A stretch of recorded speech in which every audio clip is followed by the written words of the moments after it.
graça e paz, tudo bem? Quero aqui trazer uma mensagem de Deus para a sua vida. Espero que eu possa ser claro, eficiente, para que você possa entender mais claramente possível o que a palavra de Deus diz sobre esse determinado assunto. Eu quero conversar com vocês nesse dia, nesse momento, sobre os propósitos reais da família.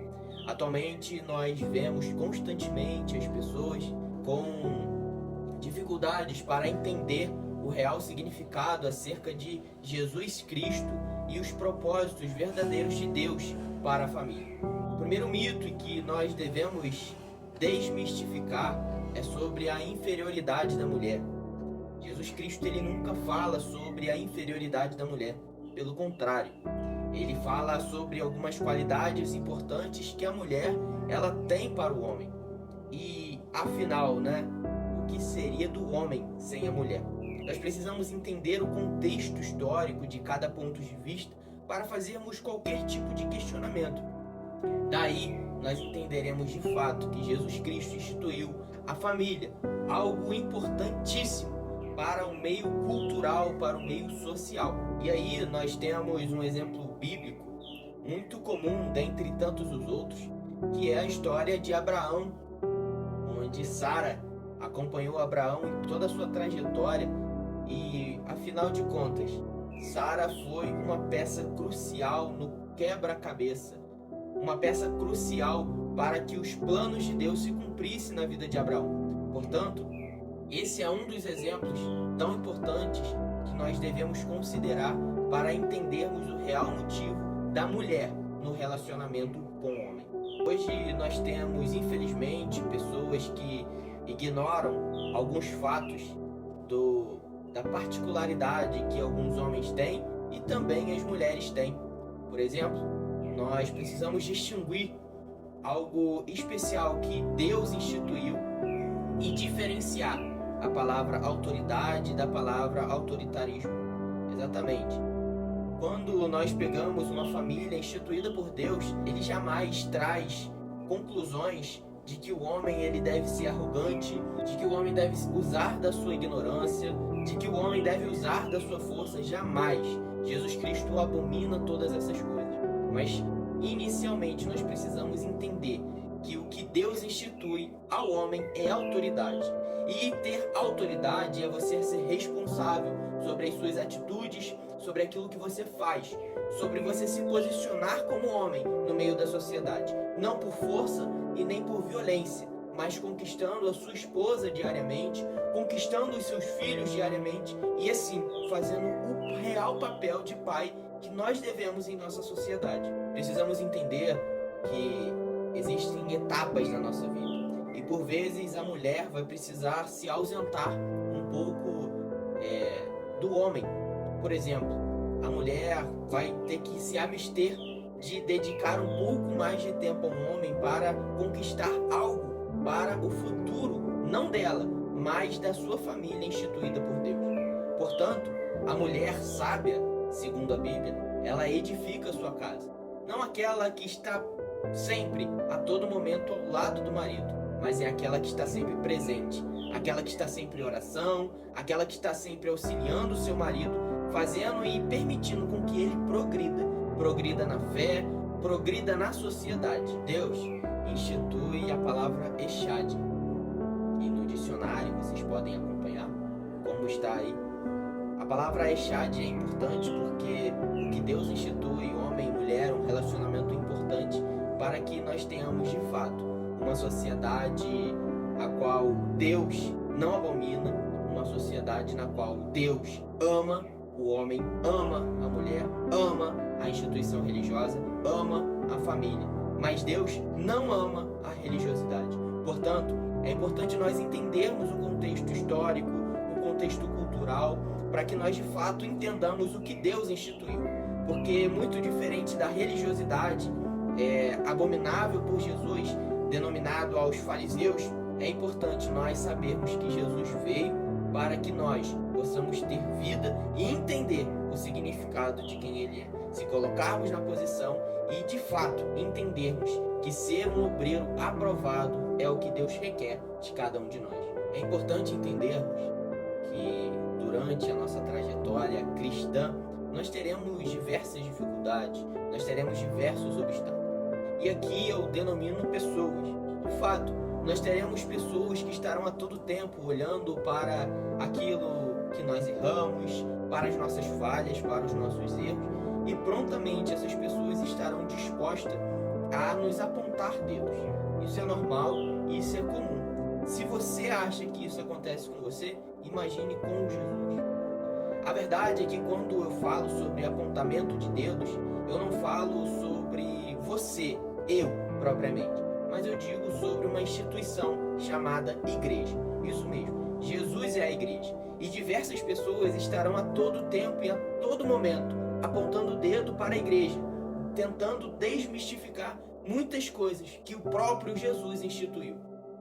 É real que nós precisamos de fato nos posicionar como pessoas salvas, como pessoas a qual Deus chamou para mudar a nossa sociedade.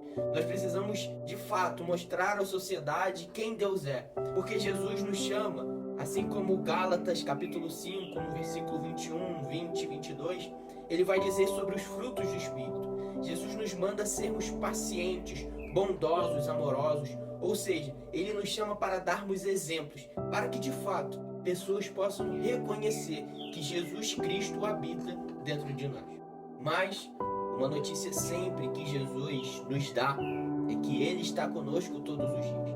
Isso nos conforta porque apesar da nossa sujeira, apesar dos nossos erros, apesar dos obstáculos que tem na nossa vida, apesar dos apontamentos que as pessoas fazem a nosso respeito, nós precisamos de fato entender que no final de todas as coisas precisa estar Jesus. Isso mesmo. O que você faz, o que você deixa de fazer, precisa estar objetivando Jesus. Só isso. Esse é o objetivo que você precisa entender. Uma coisa real e muito importante que nós precisamos entender é que o inimigo está a todo tempo ao nosso derredor buscando nos devorar. Isso mesmo. E para nós entendermos um pouco mais desse contexto, eu quero ler uma passagem bíblica que se encontra em Gênesis, no capítulo 3, no versículo 6, que vai dizer: quando a mulher viu que a árvore parecia agradável ao paladar, ela acabou cedendo. Exatamente. Por vezes nós teremos seduções ao decorrer da nossa vida, e nós precisamos ter discernimento e pedir a Deus sabedoria para que nós venhamos entender e saber o que de fato é de Deus. A realidade de tudo é que, por vezes, o mal parece estar prevalecendo na nossa vida. A sociedade a cada dia parece estar mais injusta. A sociedade parece estar a cada dia mais insociável. A cada dia a maldade, a ruindade parece que cresce. Mas a realidade é que nós precisamos, dia após dia, lembrar que você precisa fazer o certo. E tenha certeza que se você está certo, começou certo, está no caminho certo, você terminará certo, no lugar certo. Entendedores entenderão. Uma coisa é certa, por vezes, por meio daquilo que não acontece ao nosso redor, nós ficamos ingratos, insatisfeitos com determinadas coisas.